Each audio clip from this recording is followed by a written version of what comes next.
Coucou tout le monde, j'espère que vous allez bien. Donc aujourd'hui ce tuto est dédié au trim. Pour ceux qui ne savent pas ce qu'est le trim, c'est juste le fait de pouvoir être dans les airs et de rebondir sur des plateformes le plus longtemps possible. Je précise que ce tuto est dédié aux joueurs PC, mais il peut également être dédié aux joueurs mobiles ou consoles puisque cela fonctionne également. En tout cas pour ce tuto, je vous conseille soit les équipements de vitesse ou soit Spring Shoes qui vous permettra de faire un double saut dans les airs. Avant de nous lancer pour ce tuto, je vous rappelle donc les claviers. Le clavier en bas à gauche est un clavier en QWERTY alors que mon clavier est en AZERTY. Donc il vous suffit tout simplement de remplacer les touches ZQSD par WASD pour bien comprendre ce tuto. Pour ce tuto, ça ne va pas être réellement des étapes mais plutôt des caractéristiques pour pouvoir réussir à trim. Tout d'abord, il faut savoir que les premiers éléments clés pour pouvoir partir en trim sont donc les rampes. Les rampes peuvent vous servir de point de départ comme elles peuvent servir pour rebondir. Pour ceux qui ne savent pas de quoi je parle quand je parle des rampes, je parle tout simplement de ce qui se trouve en face, c'est-à-dire des blocs comme ceci avec un degré de pente particulier. Il en existe dans à peu près toutes les maps sauf les maps les plus plates. Ensuite, la question est comment est-ce qu'on peut partir en trim? Tout d'abord, le premier élément clé est donc la vitesse. Pour ceci, soit vous équipez les équipements donc de vitesse, Stilts et Hermes Shoes. Je précise également que ce n'est absolument pas obligatoire. Vous pouvez également utiliser des speed pads et du cola. Je le conseille fortement d'ailleurs. Alors je vous avoue que quand je me retrouve dans les serveurs publics, je vois pas mal de speed pads ou de jump pads assez mal placés. Il faut savoir que pour tout ce qui est speed pad, il ne faut jamais les coller à la rampe. Éloignez-vous un minimum de la rampe. Et pour tout ce qui est jump pad, par contre là, vous devez les coller à la rampe au maximum. Je vous mets un exemple juste ici en haut à droite de la disposition d'un speed pad et d'un jump pad. Ensuite, on va passer à un élément un petit peu plus technique qui est donc le mouvement de caméra. Pour réaliser ceci, je vous conseille d'avoir une sensibilité de caméra assez faible. Si vous avez une sensibilité assez élevée, ce n'est pas un problème. Simplement, plus votre sensibilité sera faible, plus vos mouvements seront fluides. Lorsque je parle d'une sensibilité faible, je vous conseille entre 0,1 et 0,7. Évidemment, vous n'êtes pas obligé de suivre ce schéma-là. Si votre sensibilité vous convient, vous pouvez la garder. Pour les mouvements de caméra, je vous montre un exemple très rapide de ce que ça représente. Et évidemment, de leur utilité.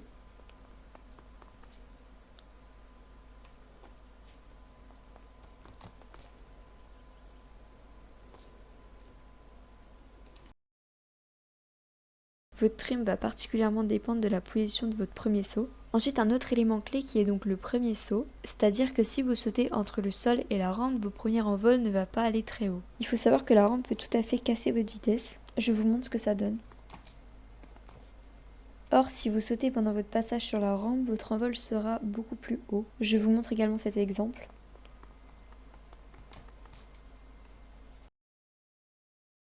Ensuite, on va parler de la direction lorsque vous êtes dans les airs. C'est-à-dire que pour pouvoir trim, il va forcément falloir que vous visiez un endroit précis dans la map pour pouvoir rebondir sur cet espace-là. Pour cela, il va forcément falloir que vous réussissiez à gérer votre direction et donc la direction de votre personnage. Pour ceci, il va falloir que vous réussissiez à coordonner les touches de direction avec la caméra. Donc lorsque vous serez dans les airs, vous dirigez vers la droite par exemple, il vous suffit d'appuyer sur la touche D ainsi que de tourner votre caméra.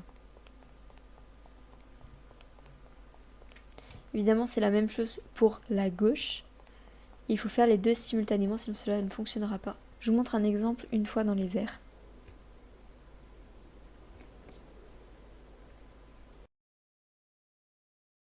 Ensuite, pour les rebonds, il existe deux types de rebonds.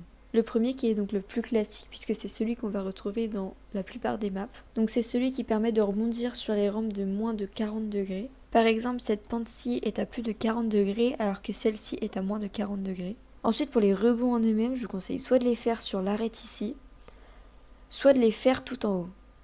Je vous conseille absolument pas le milieu pour commencer puisque le milieu est beaucoup plus compliqué et il vous faut une bonne hauteur pour pouvoir rebondir sur le milieu d'une rampe.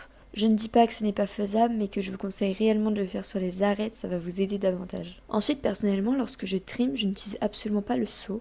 Le premier saut que j'utilise est le seul lors de tout mon trim. Vous pouvez évidemment l'utiliser, mais personnellement, je ne vous le conseille pas. Ensuite, en parlant des sauts lors des rebonds, il existe un cas particulier où il faut absolument utiliser le saut pour pouvoir réussir à repartir en trim. C'est-à-dire que c'est évidemment les rampes qui sont à plus de 40 degrés.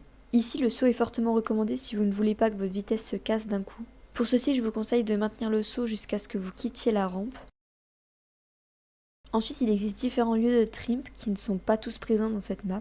C'est-à-dire qu'il y a évidemment les rampes, mais il y a aussi tout ce qui est escalier. Tout de même, il existe des escaliers où il faut vraiment beaucoup de hauteur pour pouvoir réussir à trim dessus. Je pense notamment à la map quartier. Avec toutes les étapes combinées, voici ce que cela peut donner.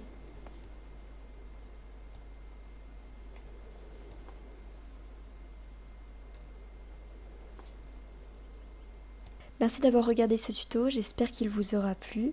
Malheureusement c'est un tuto sans étapes et c'est vraiment que des conseils et des conseils et des conseils pour réussir à combiner tout ça et pouvoir trimp à la suite. Si vous avez n'importe quelle question par rapport au trimp, n'hésitez pas à me les demander en commentaire ou regarder s'il n'y a pas déjà des réponses. En tout cas je vous souhaite une bonne journée ou une bonne soirée à vous et à bientôt pour un nouveau tutoriel. Bisous.